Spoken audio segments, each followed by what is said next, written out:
welcome to my session, and thanks for sticking around in this last session.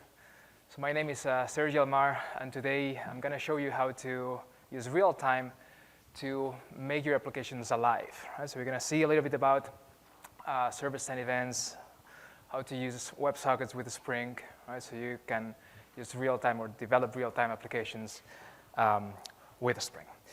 So how many applications do you use every day, right, which have real-time notifications? I guess there are a lot, right? So beginning from your email to, well, any other social network, Stack Overflow.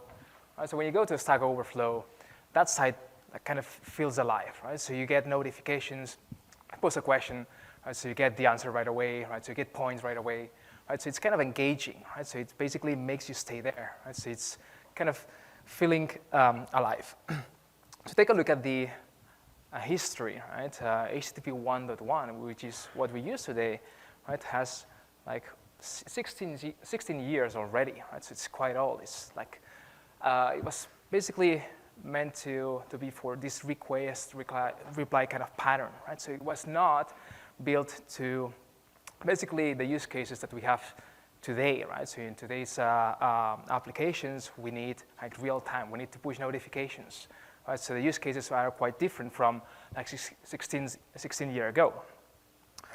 So back in 2005, we started with Ajax, right? At this point, right, I think that this is a key point in time because we started to try to find ways to have this real-time communication or bidirectional communication somehow, right, in different techniques, which could be kind of hacky, right?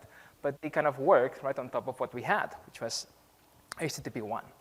So back in 2011, we had the WebSocket protocol, an API drafted, right? So at this point is where we could start thinking about real bidirectional communication, right, from the client side to the server side. And we have now, right, HTTP 2, which doesn't bring what WebSocket has, right, but at least we can have this flow from the server side to the client side, right? So not the same thing as WebSockets, which is truly bidirectional communication, right? But, well, it's one step forward. So basically replaces the old model that we had, right, in HTTP 1.1, which is quite old.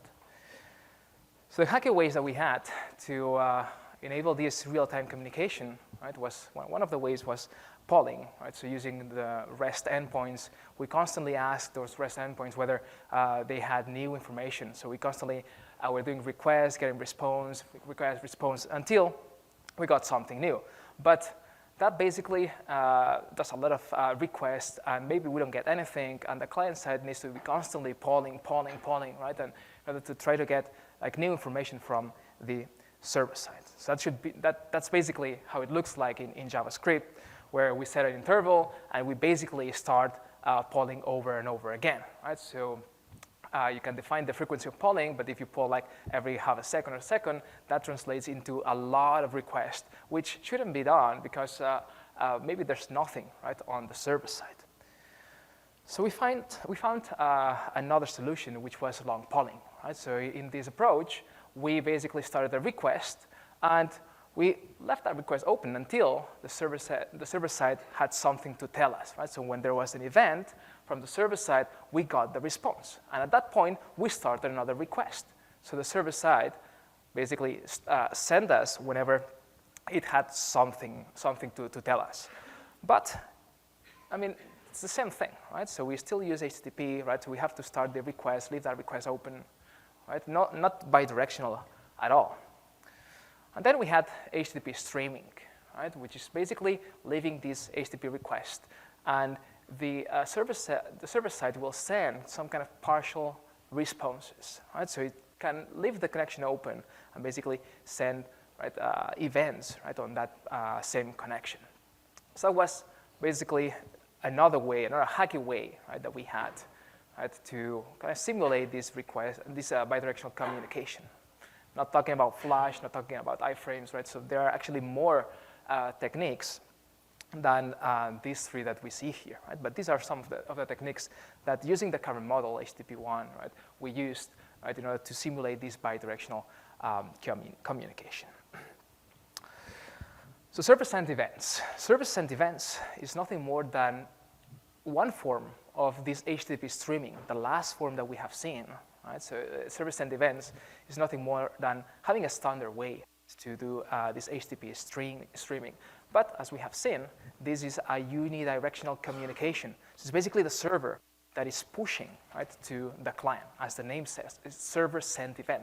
The server sends events to the client side. The good thing is that it's built on top of HTTP. So basically, we're using the same protocol that we have been using, right, for a long time. So basically, we start this long-living connection, we'll leave it open, and the server side will basically send us events to the client side.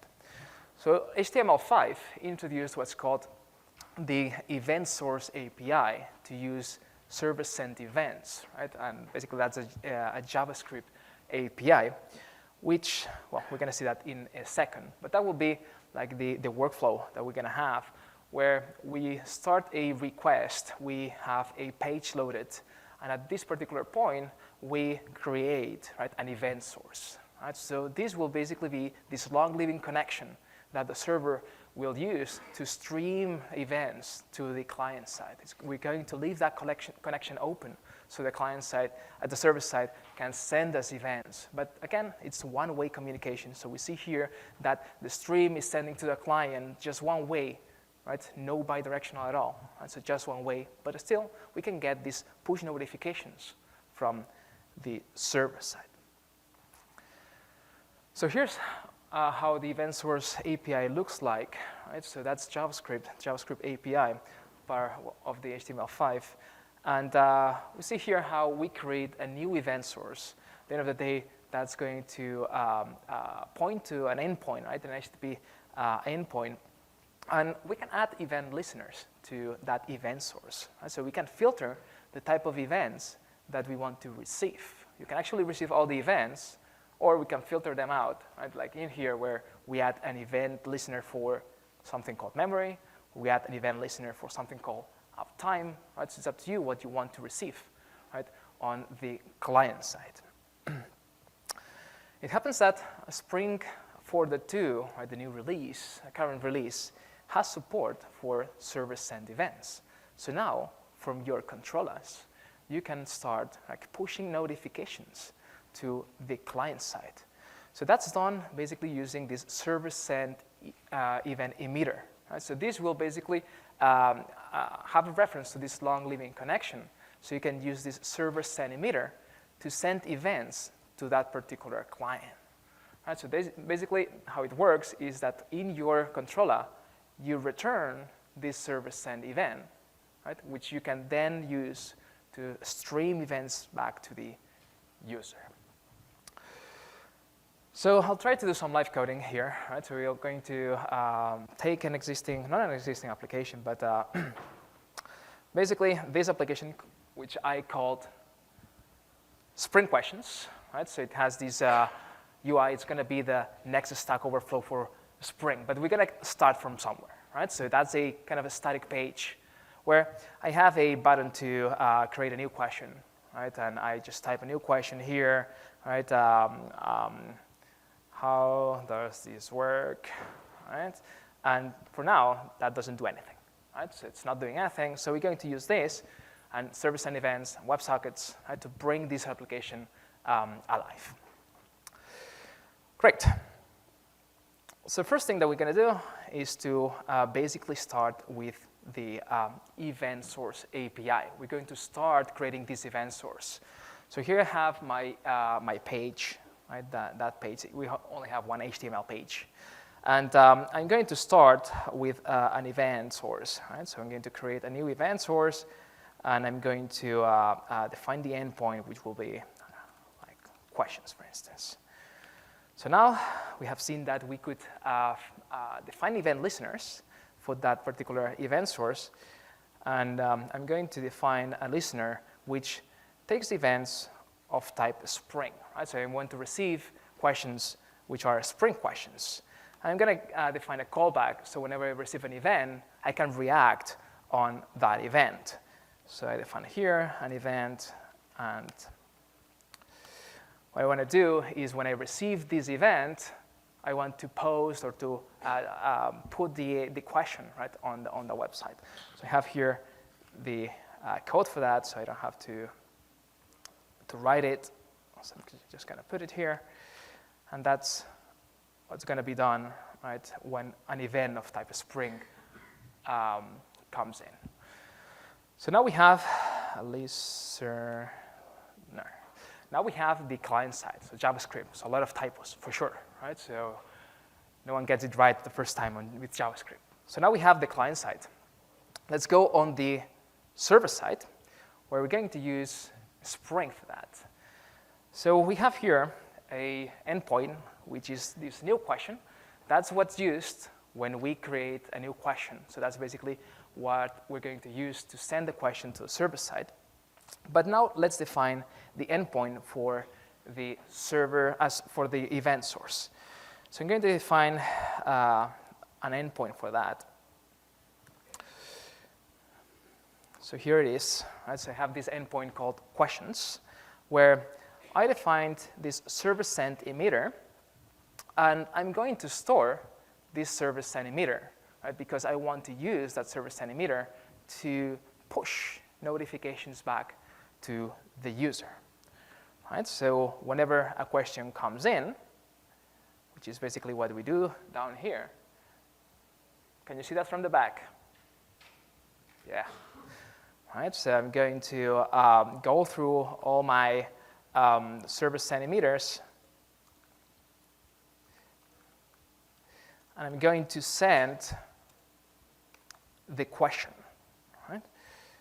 Let's do the imports.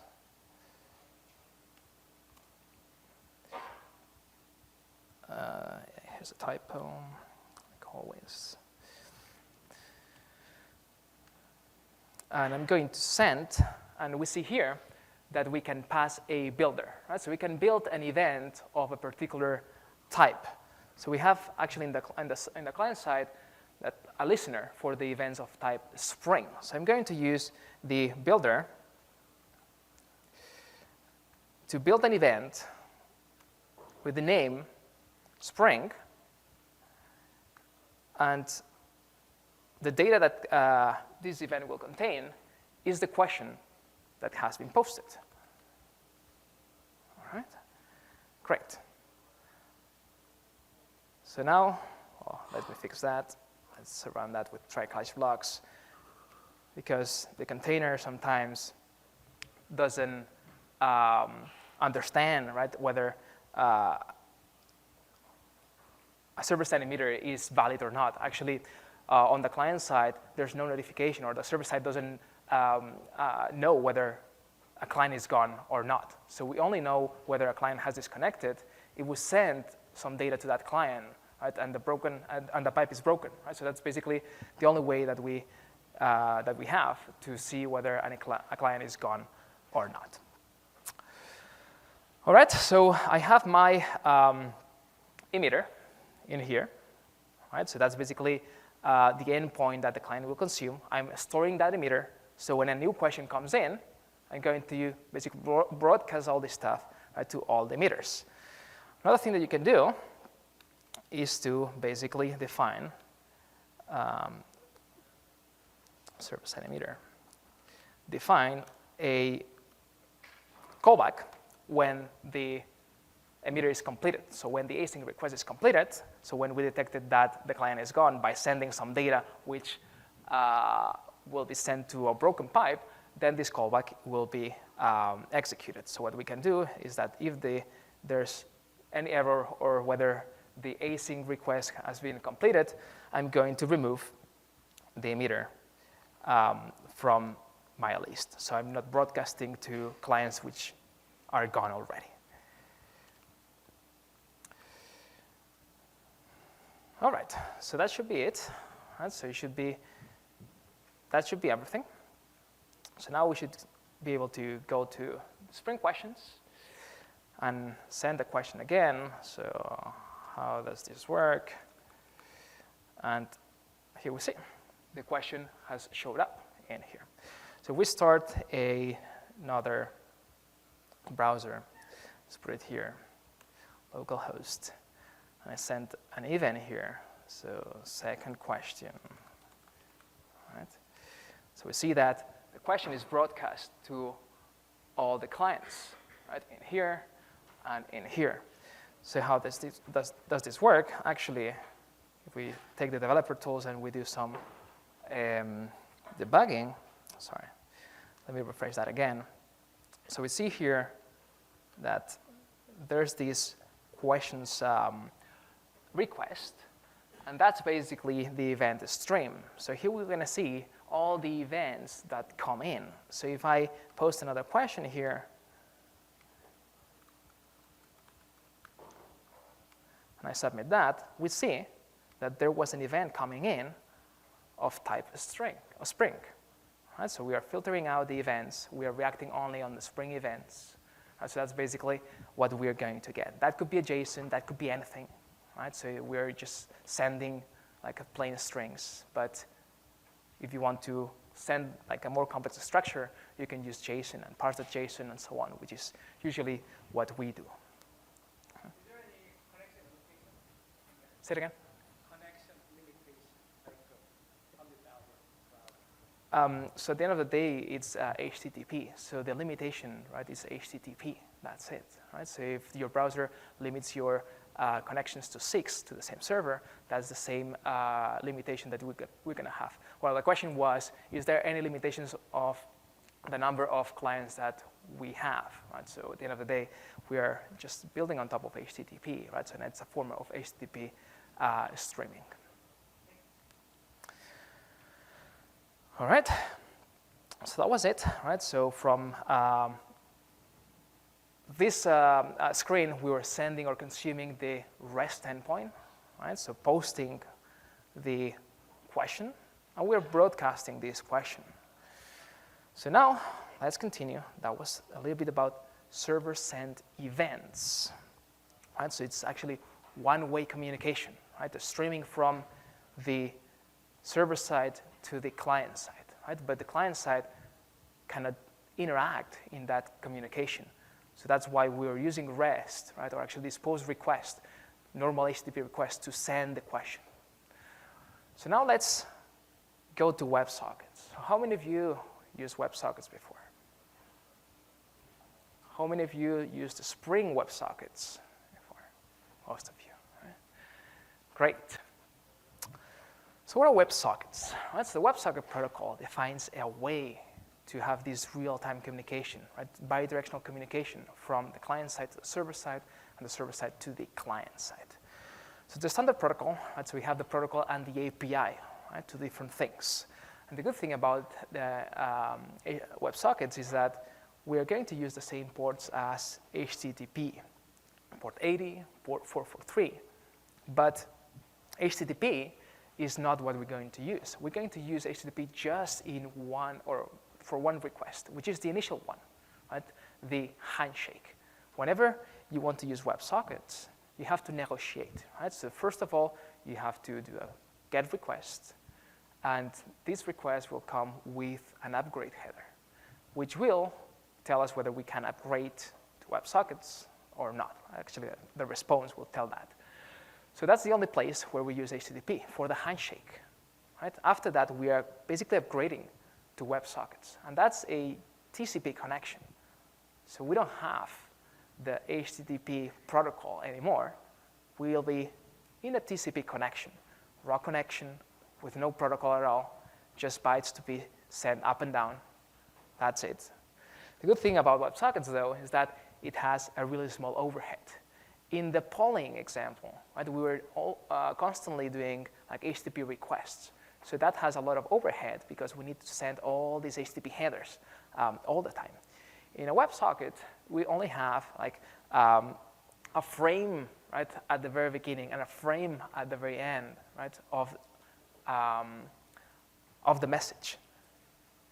So like more lightweight than any other request.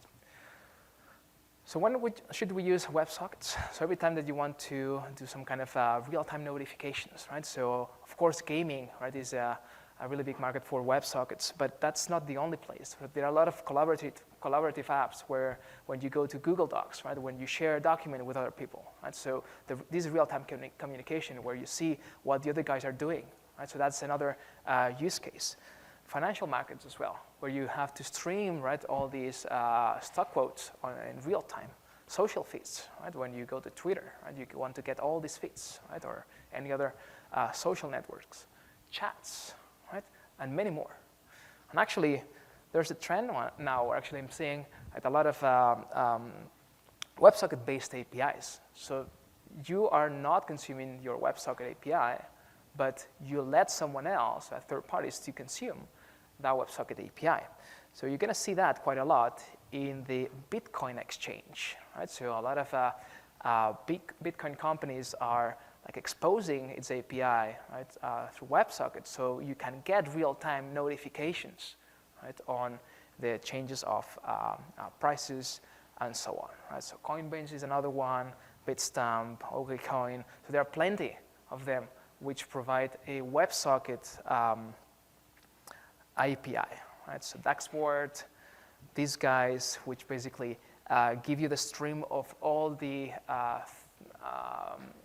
gaming events, right? So they expose an API so you can consume all the gaming events that happen inside those games, right? So not only for gaming, right, but a lot of use cases, right, for WebSockets. Every time that you want to use this or do this real-time communication, bidirectional communication, it's a good place for WebSockets.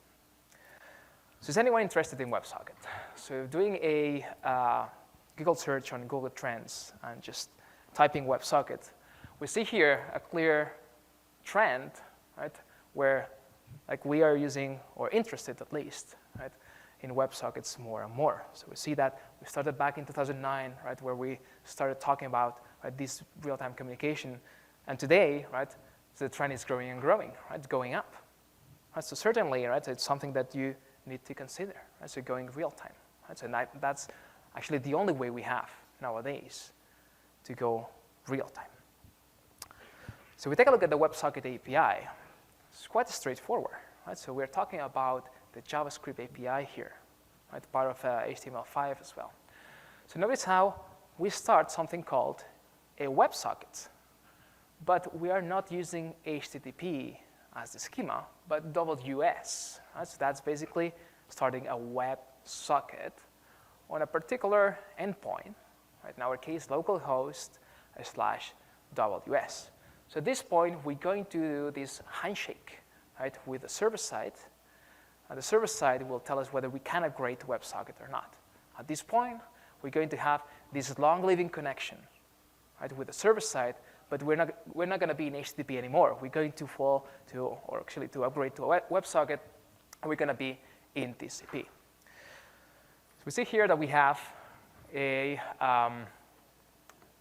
different callbacks that we can define: on open when the connection is established, on message when we receive a message from the server side, on close when the connection is closed. Right? One thing about the server-side events is that the server-side event, if the server, or if it gets disconnected, if the server goes down, it will reconnect itself. Right? So it basically tries to reconnect over and over again until it gets another connection. But that doesn't happen with WebSocket. Right? So connection is gone, and you have to reconnect. Right? So we don't have that implemented. We see here that in the on open, we have this send method, which you can use to send messages to the server side. Great. So as we don't have any protocol, because we basically use TCP, we're going to be in, well, just sending bytes up and down, but we don't have like those headers, the payload that we had in HTTP. But during the handshake, right, during this initial request, this initial HTTP request, we can define a subprotocol, right? And at the end of the day, we need that. Either you build it yourself in your application, so your application needs to understand about the messages that we are sending, so you cannot build a protocol on top of that, or we use an existing protocol, right? So there are a lot of protocols that you can use, like STOMP, WAMP, MQTT, XMPP over WebSockets. Right, so we see here, right, an example of a stack where we're going to be in TCP, we're going to use a WebSocket connection, right, and on top of that, we use a specific protocol. Right? It happens that Spring WebSocket supports the STOMP protocol, right, which is a really simple protocol, right, really focused on this kind of messaging style where you have destinations, you can subscribe to those destinations, and you can send to those destinations, right? So really similar to like JMS, right, or AMQP, these kind of messaging protocols, but really simple and running on top of the WebSocket connection. So WebSockets are not only for browsers, right? So we have the JavaScript API, right? So we can use a browser and start a WebSocket quite easily, but you can also use WebSockets for your mobile clients. Right? You can have an Android application which starts a WebSocket connection as well. Or you can do server-to-server communication. That's also possible with WebSockets. Right? And actually Spring has support for, or has clients for SockJS and STOMP, Java clients. So you can do this server-to-server communication as well. So WebSockets is not only for browsers, but you can have any other client, right, using WebSockets. All right. So let's see how to use a Spring to enable this bidirectional communication. Yes, Spring WebSocket. Right? So that's the good thing. So that's the weapon that you want to use, right, if you want to go for Spring WebSocket. So is anyone interested? Is anyone using, right, WebSockets and Spring together? So we see here like more or less the same trend that we saw before with the plain WebSockets. Right? So just shifted a little bit because Spring WebSockets was part of Spring 4, and that came out like late 2013. So that's where we see the trend going up. But for sure, right, there are a lot of people interested in or using, right, Spring WebSockets. So here's the configuration. We're going to start with a plain WebSocket, right? So that means with no subprotocol, nothing. Actually, the Spring WebSocket support basically builds on top of the GSR because we have a GSR. We have a WebSocket API for Java, which is the GSR 356. So Spring WebSocket builds on top of this GSR, right? And well, first we're going to see how to use WebSockets without any protocol. And this is showing you the configuration. Java config, how many of you use Java config here? All raise your hand. No XML anymore, right? So we see that we have a new annotation called enable WebSockets, and you can configure WebSockets by extending the WebSocket configurer. So this WebSocket configurer lets you define the endpoint, right? So this is the endpoint that we used in here, right? So whenever we started this WebSocket, we need to define this endpoint somewhere. So that's going to be the endpoint that we defined in here, right? So we define an endpoint to /echo, and we define a handler for all the messages going to that endpoint, which is the one that we have down there, right? So let's do that. Right? So let's take the example that we had, and let's transform what we had, which is this one here, right, to WebSocket. So instead of using server-sent events, we're going to use WebSocket for the communication. So let's go back here. Let me stop that because that's going to bother me. And I'm going to start with the configuration that we have seen. So I'm going to define the WebSocket config. I'm going to define this is a configuration. And I want to enable WebSocket. Okay? So now I have to kind of customize that.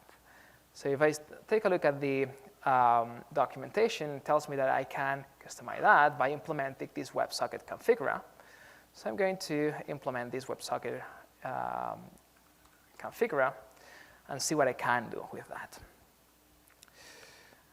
So first thing is to define the endpoint. So let's define the endpoint, right? Because we are going to connect to this endpoint.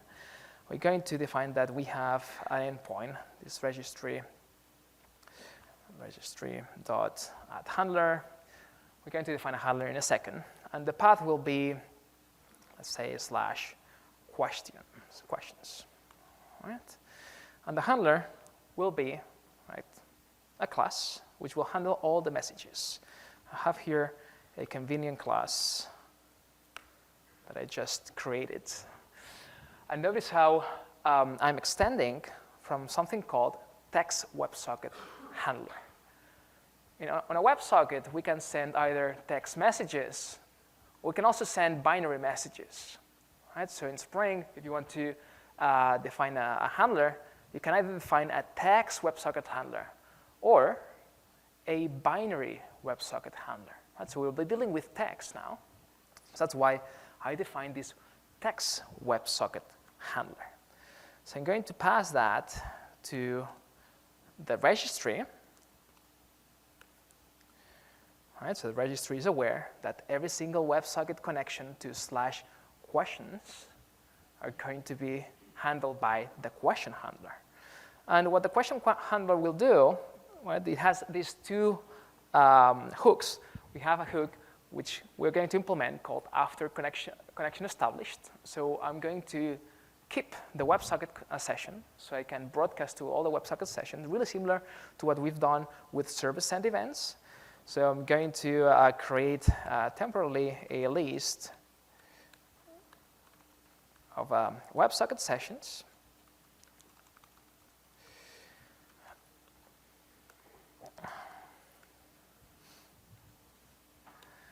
I'm going to store all the sessions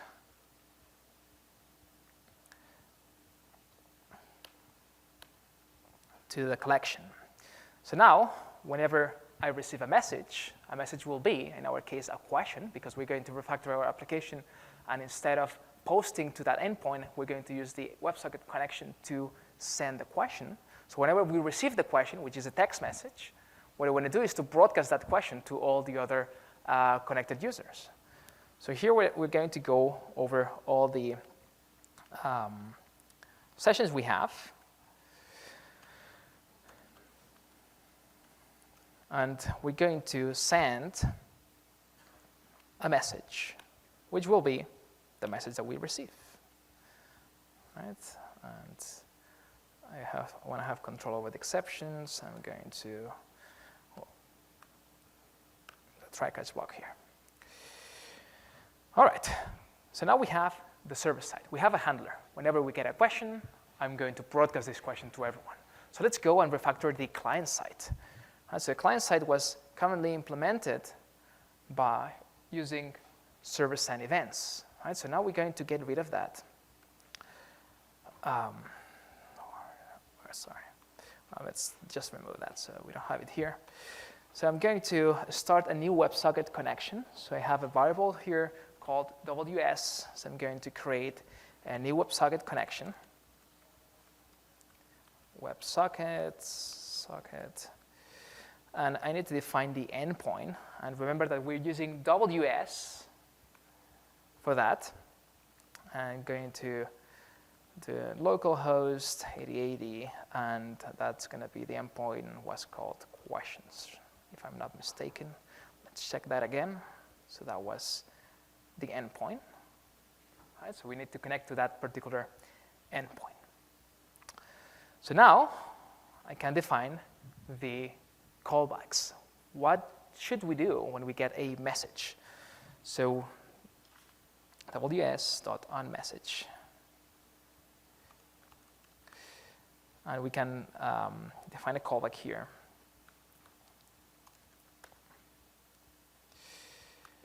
And whenever we get a message, we want to put it in the list of questions. So basically, the same thing that we did before.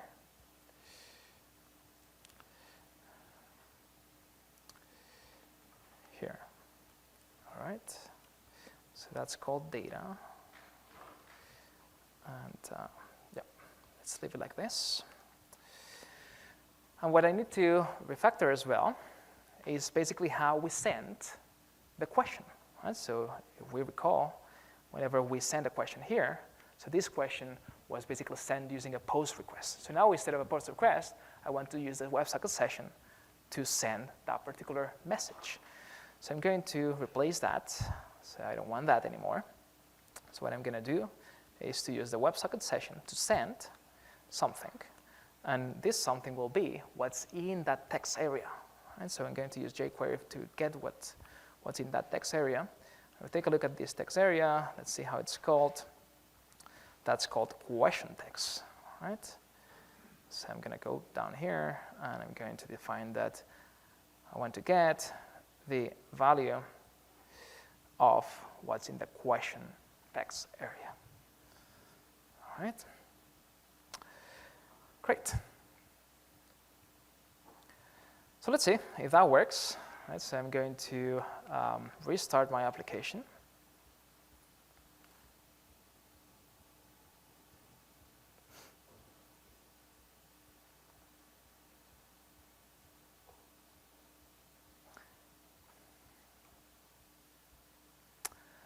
I'm going to restart that, and let me get Chrome better. I'm going to check the developer tools. Let's see what happens here. I don't see anything.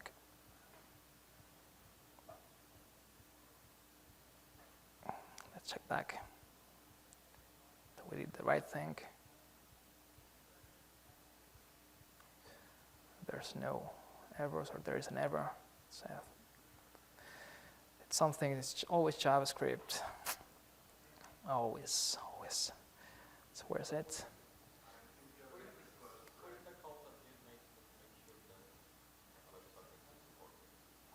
Oh, we're going to get there. We're going to get there. So there's something. Where is it? That's it.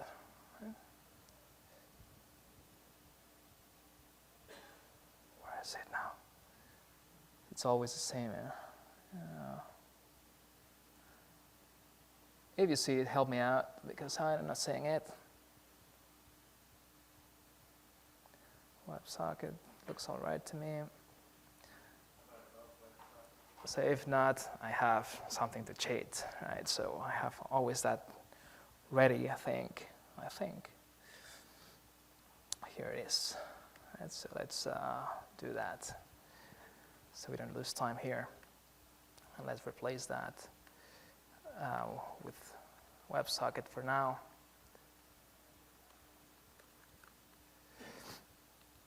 WS, and we had this question here.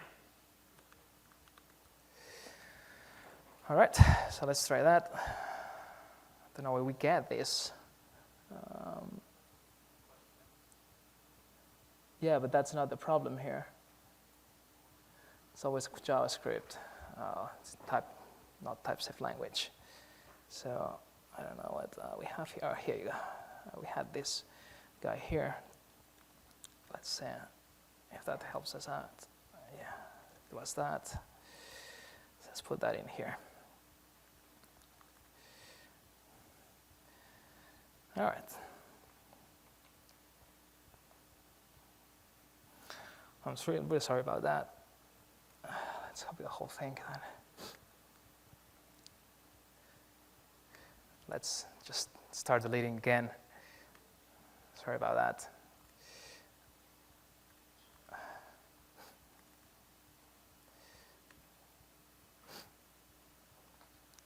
Okay.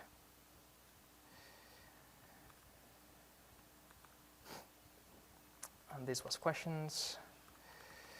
Any questions so far? So let's see if that we can make it work.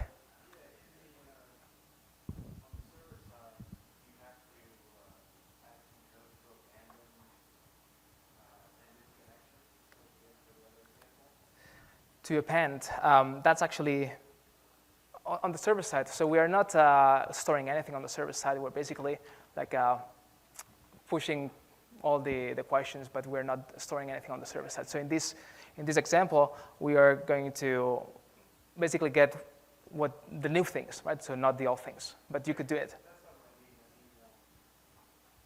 In the previous example, we had you remove the connection from a list from email. Yeah. We're going to do that with WebSocket. Yeah. So, sorry. In WebSockets, the disconnects are detected automatically, right? So you don't have to do anything. Okay.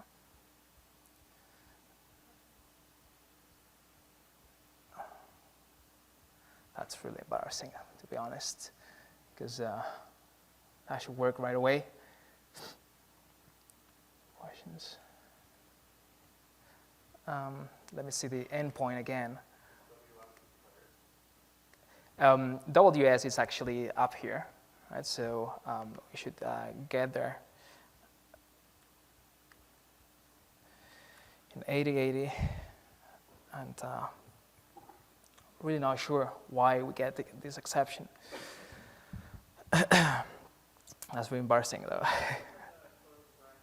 There should be some close bracket something here, which I don't see right now.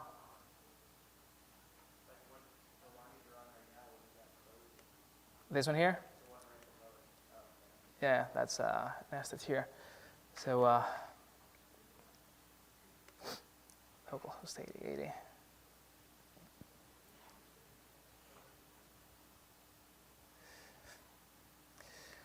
Well, let's continue. We're going to get there for sure. All right, so basically what we're doing here is we're having this controller. We're not doing this controller, but we're having this configuration here with this handler. And in this handler, we don't have any protocol. We're basically sending messages and with the WebSocket connection, but we have to parse those messages. We have to build some kind of a, protocol on top of that, which it's quite hard, right? Because it's really low level, right? And at the end of the day, you should build your own, either your own one or adopt an existing one. So what we are going to do is to basically use a stomp, right, for that. So in Spring, we either go for the raw WebSocket built on top of the GSR, or we use Stomp, right, as a protocol. So Stomp is really a really simple protocol, which lets you subscribe to destinations, send messages to destinations, and subscribe to destinations. So it's really similar to JMS, AMQP. And we're going to find different types of destinations. We're going to find what's called application destinations, what's called broker destinations, and what's called the user destinations. Right, so as we're using a protocol, which is a Stomp, we need someone who understands the whole thing, who understands, right, what a Stomp is. And that's a broker. So at the end of the day, the broker will take care of the subscriptions, the broadcasting, the sending, right? And we're going to see two different types of broker, but if you send a message to a broker destination, which is identified by a prefix, that's going to go directly to the broker, and the broker will decide what to do with that message. If you send a message to an application destination, which again is identified by a prefix, we're going to delegate to one of our application components, which happen to be a controller. So in a Spring MVC, we use those controllers with handler methods. So in a Spring WebSockets, we're going to have more or less the same programming model. We're going to use same controllers with really similar programming model, but we just make available a similar programming model because underneath, right, it's completely different, an HTTP request from a WebSocket request. But we're going to turn into a message-driven, right, kind of architecture where the client side will send message to the destination, receive to the destination, subscribes, and so on. And then we have the user destinations. So user destinations are basically the ones targeted to a specific user, right? So in the previous examples, in the broker destinations, for instance, those broker destinations are more broadcast destinations where we're going to send the message to everyone which is connected. In the user destinations, you can target a specific user. So the client side will basically decide the destination, and depending on the prefix of that destination, we're going to send to the broker, send to the user, right? Send to the application itself. Right? So the broker could be either a simple broker. So Spring comes with a built-in broker, right, which supports a subset of the Stomp protocol, and it stores everything in memory. So that's not what you want for scaling. Right? So it's storing everything into memory. So if you scale, right, this is not going to share anything. Or you can use a broker relay. Right? So this broker relay is basically delegating the messages to a full-blown Stomp broker, which could be RabbitMQ, could be ActiveMQ, could be any other broker which supports Stomp, which is much better for scaling. Right? So at the end of the day, a Stomp broker can be scaled. Right? So all your instances of your application will be connected to that particular broker. All right, so let's try that again. Right? So what we're going to do now is to get rid of this configuration. Sorry. Yeah. Like I noticed the error message in the console said that you guys are trying to respond to the WebSocket because you have a request message and question controller /questions. Oh, that could be, yeah. That's it. Let's remove that controller here. Good point. So it's by using the same name. Let's try that again.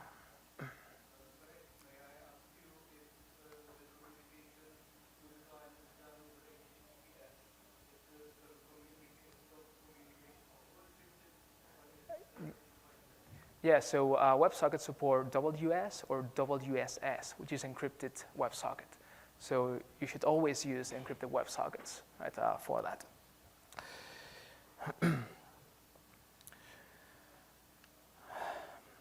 Network. So yeah, thank you very much. You went through, right? So in the previous example, that's what I wanted to show you. So the problem was that we had a REST endpoint with the same name as the WebSocket endpoint, right? So that's why it didn't go through. But yeah, here we have the questions request, which is down there. And notice that this is an HTTP request. It's a GET request. And yeah, we'll see that here. And we get a response, which is 101, right? Which means that we can switch protocols to WebSockets. So from now on, we're not going to use a WebSocket. We're going to use, HTTP, we're going to use TCP. So here we have the tab called Frames, where we're going to receive all the messages on that WebSocket. So in this tab, we're going to see all the messages that are going to be sent and received from the WebSocket.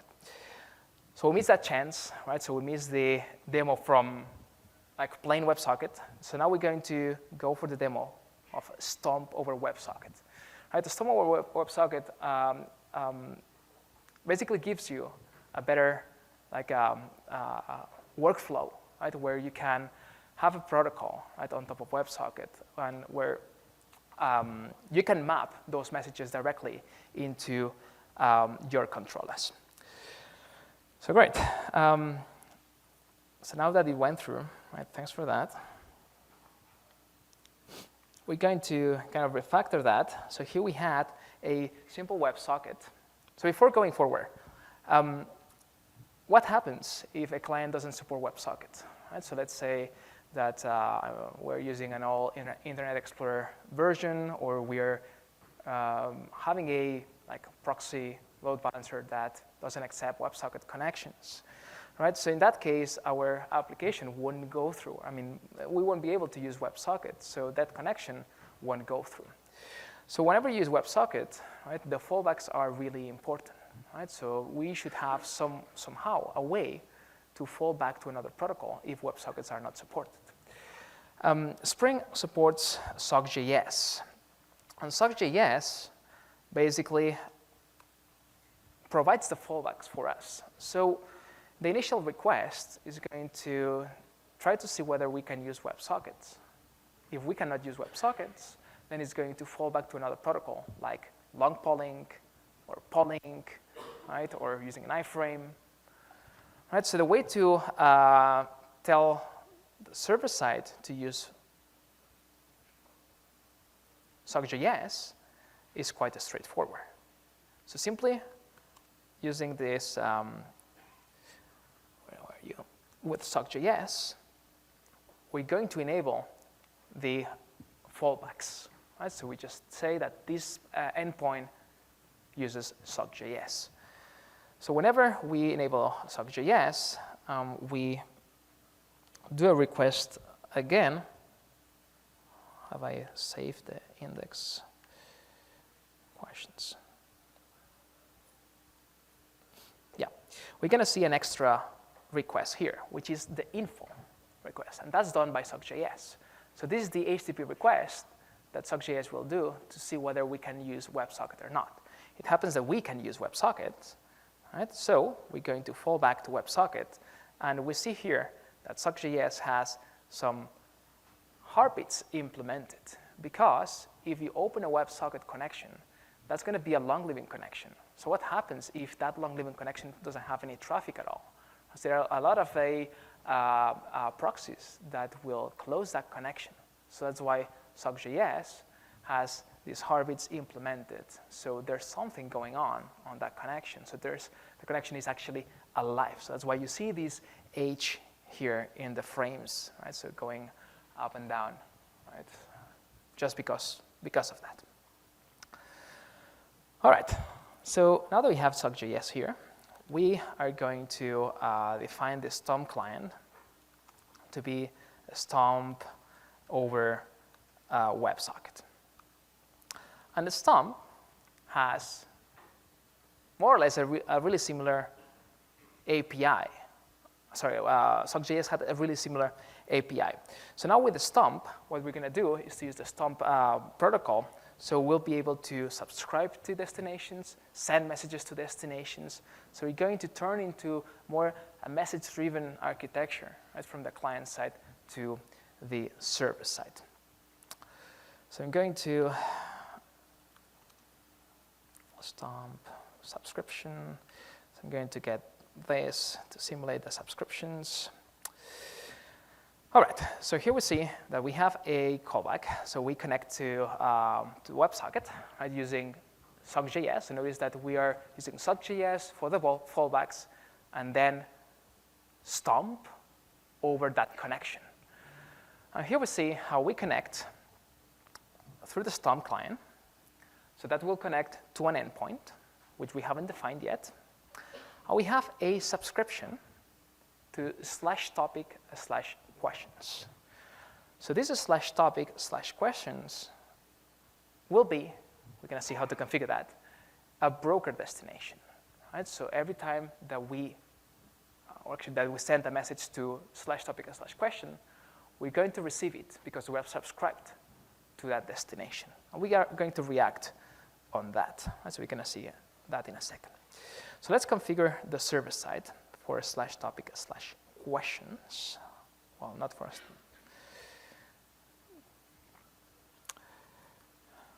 WebSocket, let's say broker config. So we're going to define a new configuration because we're using a broker now. Configuration. So now instead of enabling WebSocket, we're going to enable the WebSocket message broker because we need a broker for a stomp. We're using a stomp. Who understands a stomp? The broker. Right? So we need to configure WebSockets using the message broker. So we go to the documentation, we'll see that it's telling us to extend this class here. So I'm going to go and extend it to further configure the configuration. All right. So let's implement the abstract methods. So this configuration, again, lets us define the endpoints. So those endpoints are going to be stomp endpoints. Right? So remember that we have connected to a particular endpoint. So we're going to define the endpoint here. So we're going to define the registry, and we're going to define a new endpoint, which was /questions. can also run on top of sock.js, so we can define that this endpoint runs on top of sock.js. Right? Great. So now it's time to configure the destinations, the type of destinations. So I'm going to configure the message broker, this one here. Remove this. I'm going to configure that I have some applications destinations. So remember that application destinations are the ones that are forward to your controllers. So I'm going to define that any app destination that starts with a /app will go to our controllers. I'm going to define the broker and the destinations that the broker can process, /topic and also /q. Right, so with this configuration, we are kind of done. Right, so we have added the endpoint /questions. We have configured the different prefixes for the application destinations and for the broker. And notice how we are using the simple broker. So this is the embedded broker. This is the one that stores everything in memory, right, that basically Spring provides to you. All right, so with this configuration, we're going to come back to the client side, and we see that this was the endpoint. We haven't configured any handler because we're going to use this broker destination. So whenever we send a message to this broker destination, we're going to go to the broker, and the broker will do the broadcasting of the message. All right, so I'm going to replace that, the form. I'm going to use now, the Stomp client to send the question. And I'm going to react on any question, right, by putting it into the list. Right, so that's going to be message dot body. Okay. Great. So let's start this app. Let's see what happens here.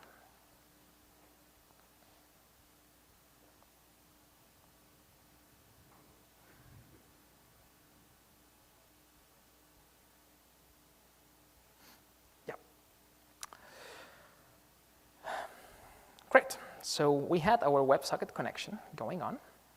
This is a WebSocket connection. And let's look now at the messages from this connection. So see that there's some activity going on already. And we see messages on green. These are the messages sent by the client, right, we. And we see messages on white, which are the messages sent by the server side. So as we're using a stomp, right, we're connecting using a stomp, so that's basically this frame here, the connect frame. And we were subscribing to a destination. Right? So basically, that's another message that we're going to send to the server side so we can receive the questions, right, on that endpoint or that destination. All right, so now if I send a question, can we use WebSockets?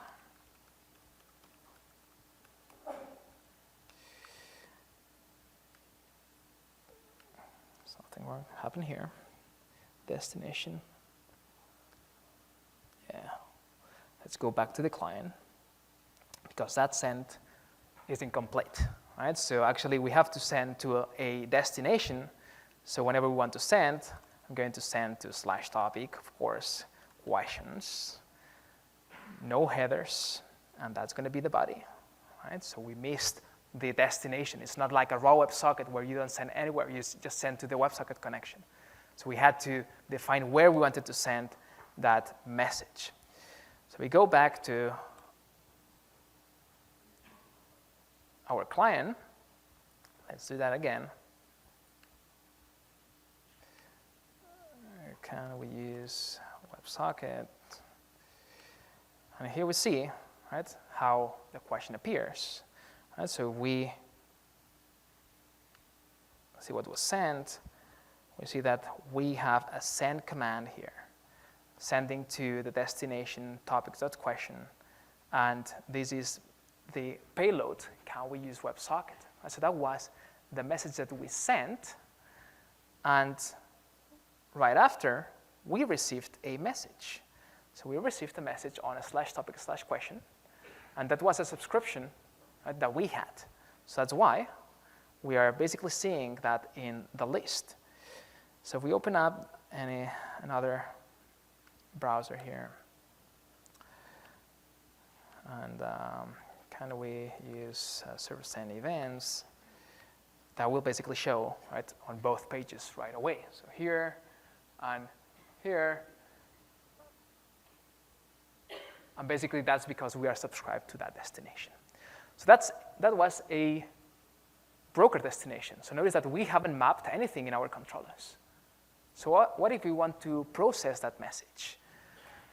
We can actually use a controller for that. So let's use the controller we had, which is gone. So let's create a new one. Question controller. And let's map those messages.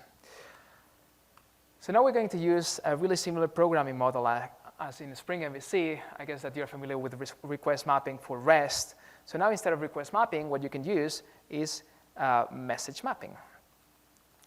And define what destinations you want to process. Let's say questions.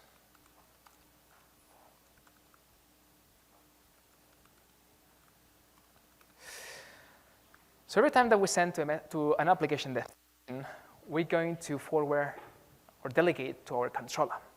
So notice that we just defined a /questions because the prefix was defined in the configuration. Sorry, this one here. So this configuration defines that everything that starts with a /app will be forwarded to the controller. So /app/questions will basically forward to our controller. So the payload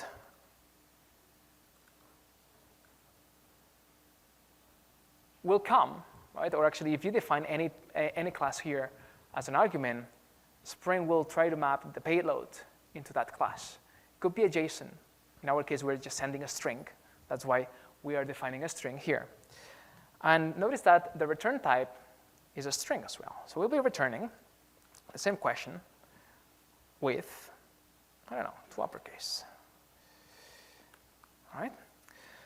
So the interesting thing here is that even if we process that message, we don't know what to do with the stomp message. So the return of our controllers will be sent to the broker anyway. So it's up to the broker what needs to be done with that particular payload. So this string will be sent to the broker, and the broker will take care of the broadcasting of that message. So let's try that. That works. So now we're going to change where we send the question, and we're going to define that this is going to be sent to /app/questions. Notice that we are not changing the subscription. The subscription is still to /topics/questions, because by default, when you send something from the controller, the return will be sent to a destination with the prefix /topic and the same name of the destination. So /app/questions will be sent to /topic/questions. Right, so that's why we are still subscribing to /topic. So let's refresh that, and let's try to send a question. Right? Can we use our WebSocket?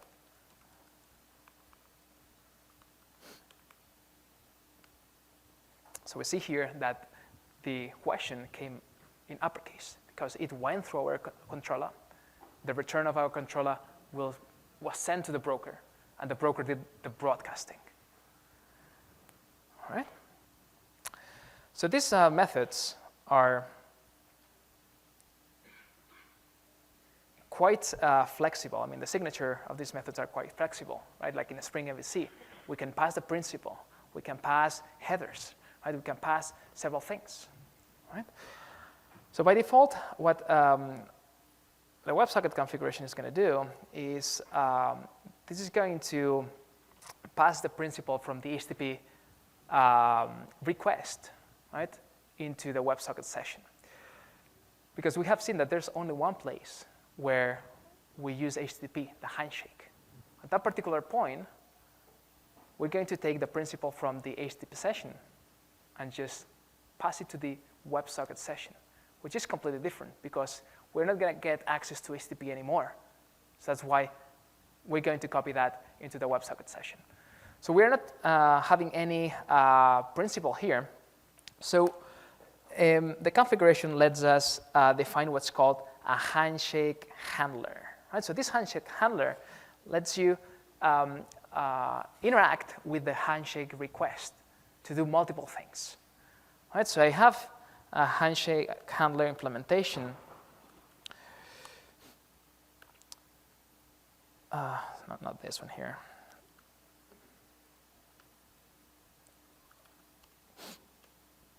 This one here. So this handler, stop that. Yeah. Principal, here you go. Great. So we have here a handler, which I just implemented, which will set a random username to the connected user. Right? So we can have a user, right, to deal with. Because so far, the users were anonymous, but we want to be able to identify those users because we want to send private messages to users or identify who is sending the question. So I'm implementing this handler, and I'm going to pass this as a handshake handler. So in the handshake request, the handshake will be passed to my handler before establishing the WebSocket connection. And this handler will assign an anonymous user to the connected user. So let's try that in a second. And we're going to see that during the handshake, or whenever we are connected, we're going to get assigned a random user.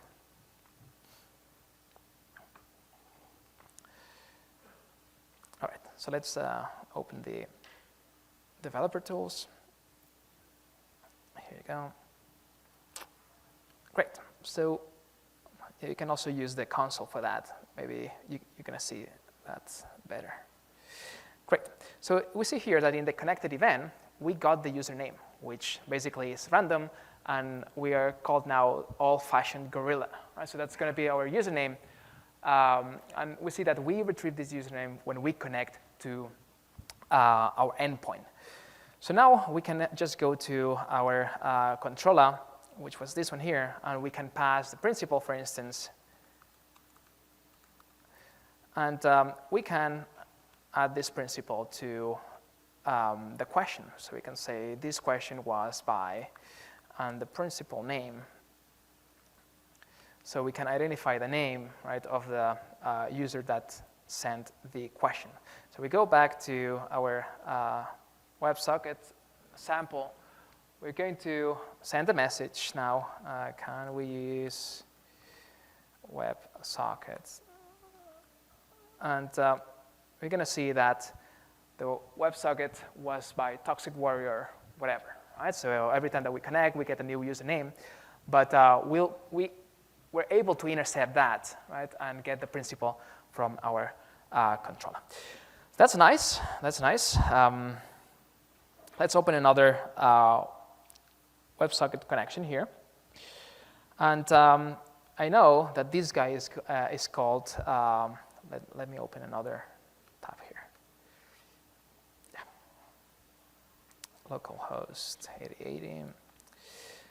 Yeah, we know that this guy is called Toxic Warrior, right? So I want to be able to send a message to this guy directly, right? A message to this guy, and I don't want everyone to see that message. So it happens that we have the broker destinations we have seen, right? So it doesn't go through all our application. We have the application destinations will go through our application and then to the broker. And we have the user destinations, which basically target a specific user. So now we want to target this specific user. So what we can do is to define another subscription. And this subscription let's copy that, will be for just myself. All right, so user dot queue dot, let's call it private. All right, so and when I receive that, I want to, let's copy that, show the message right away. Great. All right, so I have another subscription on something called user queue private. Right, so everything, or all the destinations starting with user, are user-specific destinations. It's just for myself. Right? So how can we send a message to a user? So sending a message to a user, let's do it directly in the console. Right, I'm going to get this. Well, let's start a new WebSocket connection here. So it picks up the new changes. And I'm going to get the new name, which we got, which is toxic agent. Right? So that's basically the name of this connected user. And I want to send a message just to this connected user from the other connected user, which is called aggressive hedgehog. Right? Well, we see it here, down here. Right? So we're going to use the Stomp client to send a message to a user, and now I'm going to define the name, and that was a queue called private. Let's go this way. Private. That was the name of the destination. Those are the headers. I don't want to specify a header. And here's the message that I want to send. I'm going to send hi there. All right. So that's basically the client. So let's see what happens when I click here. Nothing happens. So great. That is not defined. Yeah. Let me just quickly change that. The message is called message, not data. Thanks, type safety. So now this guy changed his name. So it's called now Annoyed Flamingo. Yeah, let's call it like this then. So now I can go back to my other client. I can replace this user here. And let's see what happens. Hey, hi there. Right, so I saw it here. We can start another client. Just put it here, in between these two here. Right? And we're going to see that it only goes right through to the annoyed flamingo. Right? So it doesn't go to this one here. Whereas if I send a question, a new question, right? So we see that the new question went through, or went to all the browsers, right? So by the aggressive hedgehog, right? So all of them received that particular message. All right. So now we have actually seen the simple broker, right? So that was in memory, right? So what happens if we scale, right? So everything will be in memory. We cannot scale with that. We can change that though, and we can forward that, all the messages, to a full-blown broker like RabbitMQ. So let's change that configuration, and instead of the simple broker, we're going to use the Stomp broker relay. So Stomp broker relay delegates to a RabbitMQ or whatever you have. So I actually have RabbitMQ here. Localhost 1. Yeah. Here you go. I have RabbitMQ, and yeah, let me see if we have that clear. Yeah, well. We're going to use we can actually configure this, this broker with host name, the port, right? The username, the password. Right, so I'm going to use the defaults, but I'm going to change the virtual host of RabbitMQ, which is to GX15. So all the messages or all the queues will be created on that particular virtual host. All right. Message file connect. Let's say access denied because we are not granted here. Well, let's use the default one then.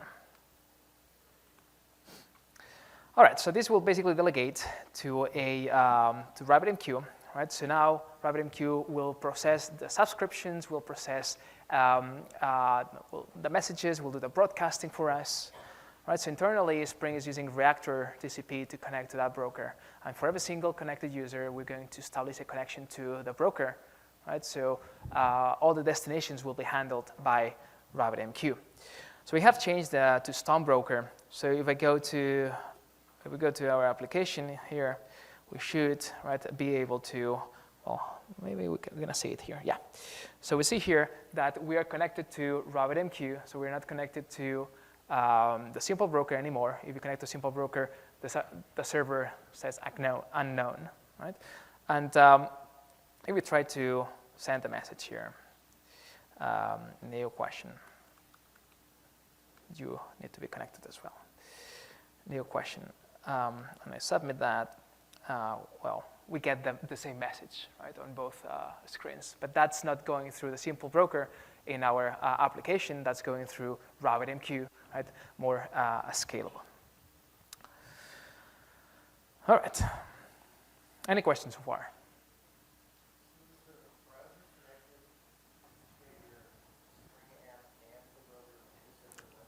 So the question is, it seems that the browser connected to your app and the broker, both of them, our client only connects to the application, right? So the application, our Spring application, is the one that connects to the broker.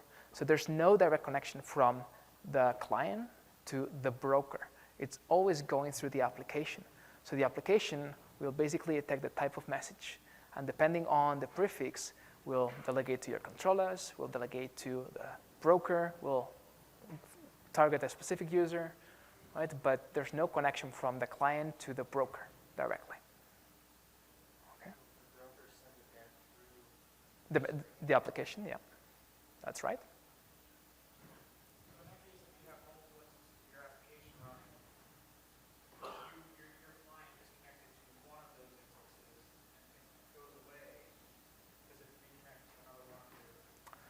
So well, the question is, if I have multiple instances and there's a user connected to a specific node, does it reconnect if that fails to another node?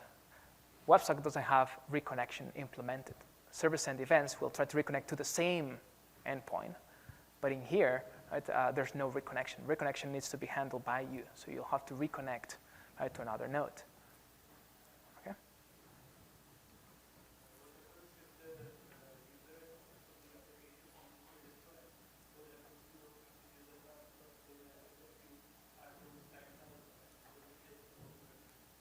So the kind of destinations that we use are, well, non-persistent. So there's no buffering there. So it's basically delegating or actually forwarding the message to the subscribed users. So if you don't have subscription, you're not going to receive it. And if you connect again, you're not going to receive the messages that were sent before. Right? So those messages will be gone. Okay? If you want persistency, you have to implement it yourself.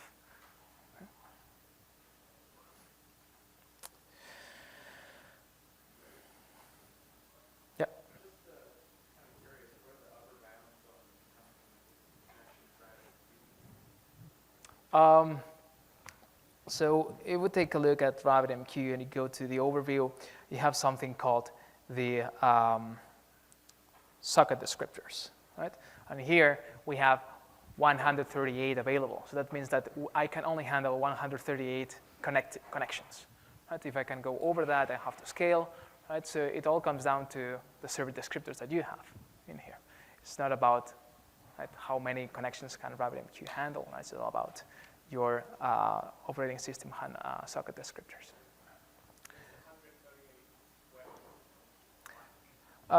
Yeah, well, it happens that, the question is 138 web clients. It happens that every single client that connects will have a connection, its corresponding connection to Rabbit, right? So, all right, so for scaling, right? So what happens if I have more than one node, right? So if we have more than one node, let's say I have 2 nodes. What happens here? The thing is that if we have this scenario where we have a couple of nodes, and Bob and Alice are connected to the first node, and Joe is connected to the second node, if Bob wants to send a message to Alice, which is what we have done, right, in the example, right, it sends a message to users/Alice queue messages. It will go through, right, because that instance knows about Alice, knows about that connected user. It knows about that session, right? So the user destination will be resolved, and eventually Alice will receive that message.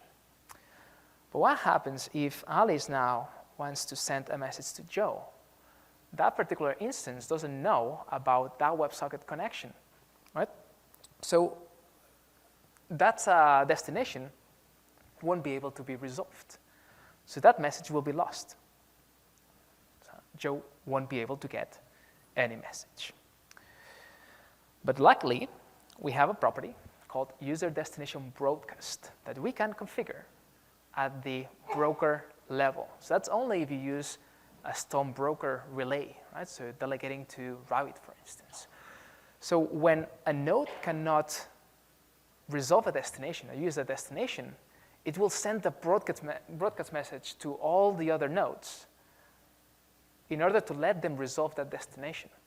So eventually, one of those nodes will know that particular user and will know the session which is assigned to that user, so it can resolve the user destination. So now,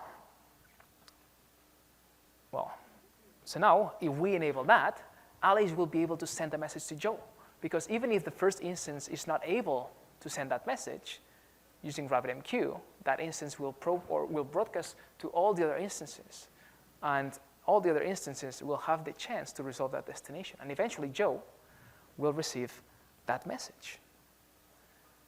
Right? But even if the second instance can resolve the destination, if we have the same scenario and we ask this first node, how many connected users do we have? That's going to say 2, because we have 2, right? And if we ask this second instance, how many connected users do we have? That will say 1, right? But that's not like the whole picture, right? Because in our application, we have 3 connected users, right? So internally, Spring keeps track of the users that we have connected by something called the simple user registry. The default strategy is to store everything into memory. That means that all the users and subscriptions will be stored in memory. But if you enable a property to broadcast the state of the user registry, we'll be using the multi-server user registry. And this guy will basically broadcast the state, right, of the user registry, so everyone knows, right, all the users that are connected. So all the nodes will have the full picture of all the connected users. Right. So now, there's going to be a synchronization. Right? There's going to be a destination used for the synchronization of the user registry. So all these nodes will propagate, will broadcast the users that are connected. So now if we tell the first instance how many users, or ask them how many users there are, that's going to tell us 3. If we ask the second node, that's going to tell us 3 as well. Right? So basically, all of them will have the full picture because there's a synchronization of the user registry.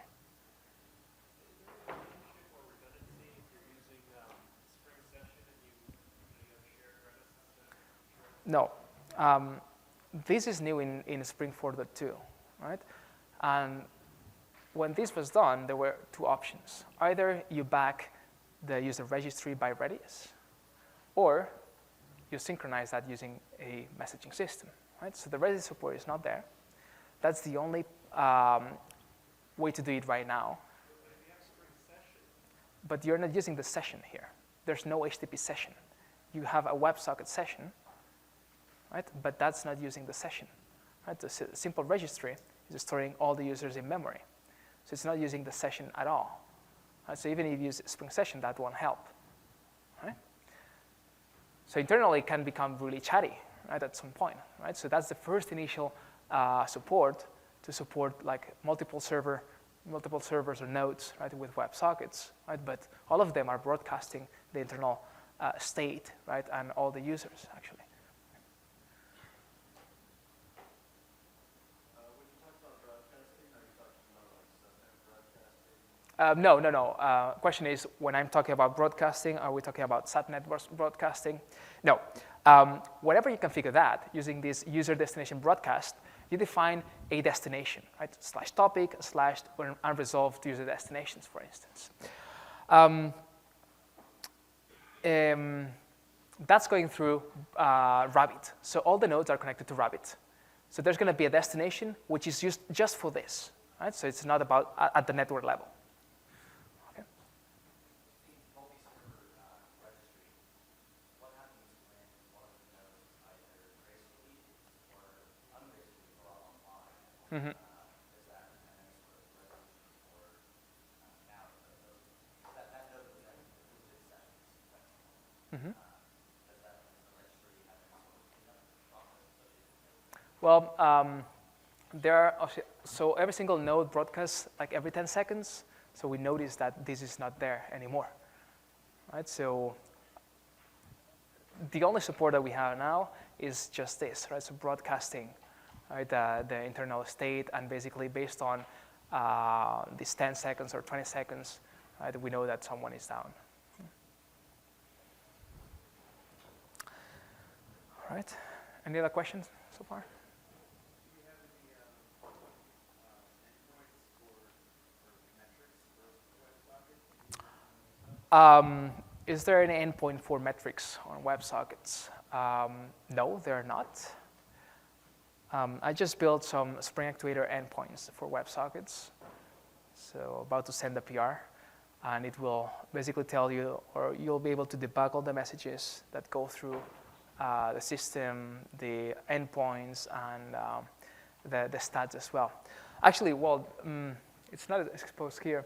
There's a class which is called Message Broker Stats, which has all the stats from how many messages were processed, the number of connected messages, subscribed messages, and so on. So there's actually some stats that you can get, right, and you can expose through HTTP if you want. All right. Well, just one slide on security because we are running out of time. The GSR doesn't have any security implemented or defined. So as we're only using HTTP, if you use like normal endpoint protection, that won't help much using WebSockets. Well, it will help you at one point, which is at the handshake level. So at this point, that was an HTTP request. So first, what you have to do is to protect the endpoint, the handshake request, right? Second thing that you should do is to always use WSS, encrypted connection, right? And then you should apply authorization at the message level, right? Because Spring Security 4 has support for WebSocket security in the terms or at the level of messages. So that means that you can protect subscriptions, you can protect messages to specific destinations. So in this example, we see that we protect the subscriptions to /topic/admin notifications with the role admin. Second line, we are protecting the messages sent to /topic orders or a /topic order conf, and we're denying all of them. Right? So we are not letting you send any messages to /topic orders or a /topic conf. You can subscribe to them, but you won't be able to send messages to them. Right? And any other message requires you to be authenticated. Right? So really similar to what we have in HTTP, but applied to messages and subscriptions. So you have a fine-grained way to protect your messages. Because maybe you want someone to read or to receive messages from a destination, but you don't want them to send messages to that destination, right? So with normal WebSockets, there's no way to do that, right? Because you only have HTTP. All right, so that's everything from my side. If you want to learn more, I recommend you to see this presentation here, which is the one I did last year, which it's a deep dive, and it basically tells you a little bit about the workflow, and you'll basically understand the workflow on what happens when we send those messages. Another thing, if you happen to be in Europe, right, I organize a conference called the Spring I.O., and that's going to be May 19th and 20th. So I invite you to come over. That's going to be a good show. So all the Spring engineers and all the Spring guys will be there. All right, so that's everything from my side. So I'll leave it open for questions now.